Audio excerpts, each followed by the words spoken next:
কলকাতায় হিন্দু বাঙালির ত্রাতা গোপাল মুখোপাধ্যায় ওরফে গোপাল পাঁঠাকে নিয়ে নির্মিত চলচ্চিত্রের মুক্তি রুখতে মরিয়া হয়ে উঠেছিল মমতা বন্দ্যোপাধ্যায় সরকার। এমনকি বেঙ্গল ফাইলস নামে পরিচালক বিবেক অগ্নিহোত্রীর ছবিটির ট্রেলার লঞ্চ বন্ধ করতে ব্যক্তিগত মালিকানাধীন হোটেলে সম্প্রতি হানা দেয় পুলিশ, কলকাতা পুলিশ। আর এই ঘটনাক্রমে ফের সামনে এসেছে গোপাল পাঁঠার নাম। ফের একবার আলোচনার কেন্দ্রবিন্দুতে গোপাল মুখোপাধ্যায়। আসুন আর জেনে নিই কে ছিলেন গোপাল মুখোপাধ্যায়, কেনই বা তাকে গোপাল পাঁঠা বলে ডাকা হতো। সেই সঙ্গে আজকে আপনাদের সামনে তুলে ধরব দ্য গ্রেট ক্যালকাটা কিলিংয়ের কিছু ভয়ঙ্কর কালো সত্যি, যা আপনাকে হয়তো কেউ কোনো দিন বলেনি, আপনাকে কেউ কোনো দিন জানতেও দেয়নি। সঙ্গে থাকবেন। নমস্কার, আমি স্বাতী। মাধ্যম ইউটিউব চ্যানেলের নতুন একটি ভিডিওতে আপনাদের স্বাগত জানাই। গোপাল মুখোপাধ্যায় সম্পর্কে বলতে গেলে প্রথমে আমাদের একটু তার ব্যাকগ্রাউন্ডটা জেনে নিতে হবে। গ্রেট ক্যালকাটা কিলিংয়ের বিষয়ে আমাদের সবার আগে অল্প বিস্তারিত জেনে নেওয়া দরকার। 1946 সালের 16ই আগস্ট বাংলার বুকে এক ভয়াবহ কালো দিন। সেই দিন সকালে ভোরের দিকে পাকিস্তান তৈরির জন্য মুসলিম লীগ প্রত্যক্ষ সংগ্রামের ডাক দেয়। আর সেই ডাকে শহর কলকাতা জুড়ে শুরু হয়ে যায় হিন্দু গণহত্যা। নেহেরু তখন দিল্লির অন্তর্বর্তীকালীন কেন্দ্রীয় সরকারের প্রধানমন্ত্রী। আর অখণ্ড বাংলার শাসন, অখণ্ড বাংলা মানে পূর্ববঙ্গ, যেটা বর্তমানে বাংলাদেশ, এবং আমাদের পশ্চিমবঙ্গ, এই অখণ্ড বাংলার শাসনের দায়িত্ব পেয়েছিল মুসলিম লীগ এবং মুখ্যমন্ত্রী ছিলেন সুহরাবর্দী। সুহরাবর্দীর নির্দেশেই কলকাতায় শুরু হয় এই হিন্দু গণহত্যা। কলকাতায় ছিল মহড়া, আর পুরো পরিকল্পনা কার্যকর করা হয় অধুনা বাংলাদেশের নোয়াখালীতে। 1931 সালে কলকাতায় বসবাসকারী মানুষের মধ্যে 31.70% ছিল বাইরের রাজ্য থেকে আসা এবং 30% ছিল কলকাতার বাইরের জেলাগুলি থেকে আসা লোকজন। প্রায় 60 লক্ষ মানুষ তখন কলকাতায় বসবাস করতেন। পুলিশের সংখ্যা ছিল 1200। এর মধ্যে মুসলিম ধর্মাবলম্বী পুলিশ ছিলেন 63 জন। এছাড়াও ডেপুটি কমিশনার এবং একজন ওসি ছিলেন মুসলিম। দাঙ্গাবাজদের বেশিরভাগ ছিল গ্রাম থেকে আসা লোক। এর মধ্যে যারা হিন্দু ছিলেন তাদের কচু কাটা করে রাস্তায় ফেলে দিয়ে যাওয়া হয়েছিল। যারা এই কাজ করেছিলেন তারা ছিলেন মূলত শ্রমিক, কসাই, খালাসি, স্যাকরা গাড়ির চালক। ত্রিপুরা এক অপরিসীম সৌন্দর্য ও সমৃদ্ধ মিশ্র সংস্কৃতির ভূমি। অন্যদিকে মুসলিম লীগের বিরুদ্ধে প্রতিরোধ গড়ে তোলার কাজে ভূমিকা ছিল হিন্দু সম্প্রদায়ের শিক্ষিত যুবক, ছাত্র সমাজ এবং মধ্যবিত্তদের। আপনি লড়াইটা দেখুন, একটা অসম লড়াই চলছে। 1946 সালের 16ই আগস্টের সকালে মুসলিম লীগের ডাকে যখন দাঙ্গা শুরু হয়, তখনও পর্যন্ত কলকাতার হিন্দুরা বিষয়টা বুঝে উঠতে পারেননি কি হচ্ছে, কি হতে চলেছে। কারণ সেই দিন বিকেলেই কলকাতার তথাকথিত প্রগতিশীল ধর্মনিরপেক্ষ হিন্দুরা বামেরা ময়দানে মনুমেন্টের তলায় মুসলিম লীগ এবং ভারতের কমিউনিস্ট পার্টির যৌথ মিটিং শুনতে গিয়েছিল। 1946 সালে সেই দিনই মুসলিম লীগের নেতৃত্বে শুরু হয় গ্রেট ক্যালকাটা কিলিং। আর সেই গ্রেট ক্যালকাটা কিলিং রুখতে ঢাল হয়ে দাঁড়িয়েছিলেন গোপাল মুখোপাধ্যায় এবং তার ভারতীয় জাতীয় বাহিনী। মূলত একার হাতেই সেদিন কলকাতার হিন্দুদের বাঁচিয়েছিলেন তিনি।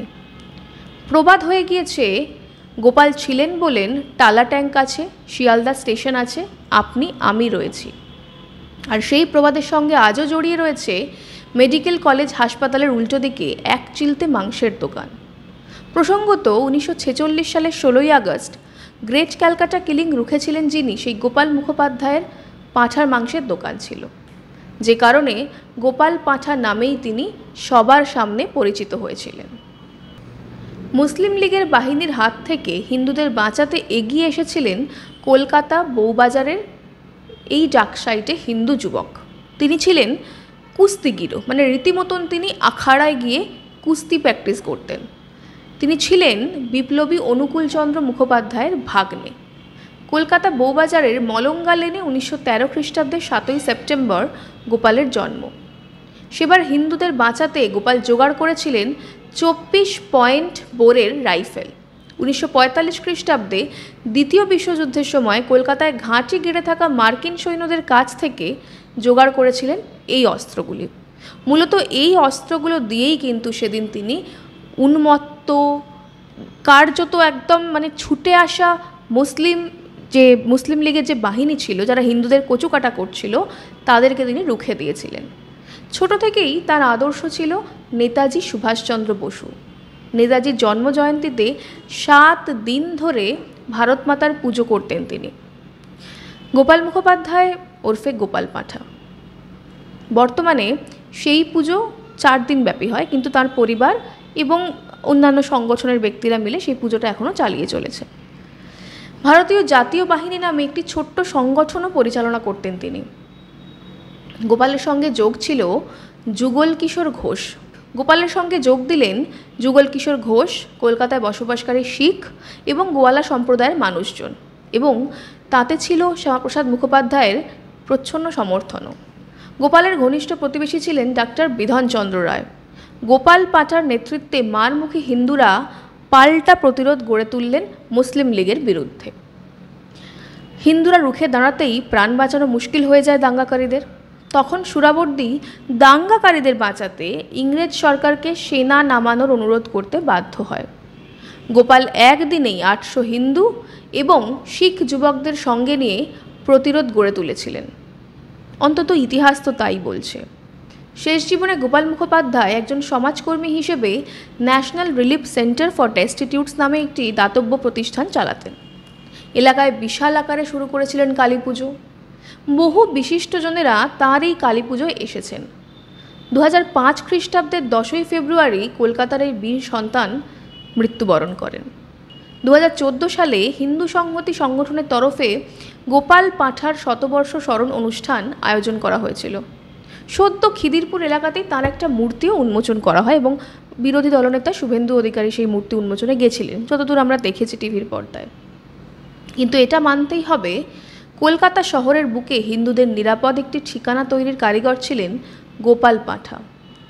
আজ যখন কলকাতার বৃহৎ একটা অংশ অনুপ্রবেশকারীদের আখড়া হয়ে উঠছে, কলকাতার বুকেই গার্ডেন রিচ এলাকাকে মিনি পাকিস্তান বলে ঘোষণা করে দিয়েছেন খোদ তৃণমূলের প্রথম সারির নেতা এবং আমাদের মহানাগরিক মেয়র ফিরহাদ হাকিম। শহরের অধিকাংশ এলাকার জনবিন্যাস বদলে গিয়েছে। বাংলার বদলে উর্দু বলার ডাক দিচ্ছেন যখন কলকাতার মেয়র, বলছেন রাজ্যের অর্ধেক লোক একদিন উর্দু ভাষায় কথা বলবেন, তখন যেন গোপাল পাঁঠা আরও বেশি প্রাসঙ্গিক হয়ে উঠছেন। আপনাদের কি মনে হয় জানান কমেন্ট করে।